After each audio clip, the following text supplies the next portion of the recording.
Il segretario nazionale del Popolo delle Libertà Angelino Alfano a Palermo per celebrare la vittoria del centrodestra in Sicilia.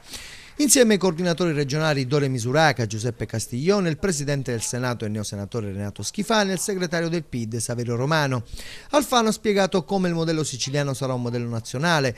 La gara sarà tra noi e i grillini perché ha perso le elezioni.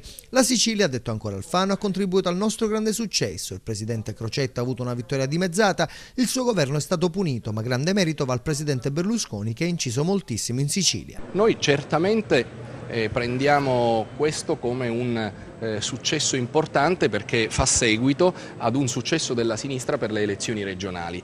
Si è immediatamente capito che quella loro vittoria era una vittoria di Pirro perché non aveva spostato a sinistra l'elettorato siciliano, e noi siamo felici che questa conferma sia arrivata pochi mesi dopo alle elezioni politiche. Quindi la Sicilia ha potuto dare il grande contributo che ha dato ad una rimonta straordinaria del Popolo della Libertà e ad un nostro clamoroso successo al Senato in Sicilia ma anche in Italia. Alfano parla anche della riforma delle province annunciata ieri in extremis dal presidente della regione Crocetta. Ma la confusione nasce dal fatto che il governo ha detto tante parole diverse e ha cambiato un sacco di volte opinione.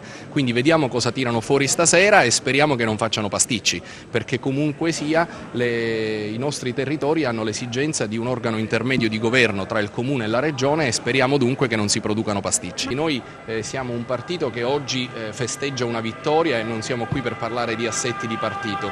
Noi ci candidiamo per le prossime elezioni amministrative a governare i comuni della nostra terra, della nostra Sicilia, e quindi speriamo che il successo che abbiamo ottenuto al Senato si possa replicare per le elezioni amministrative.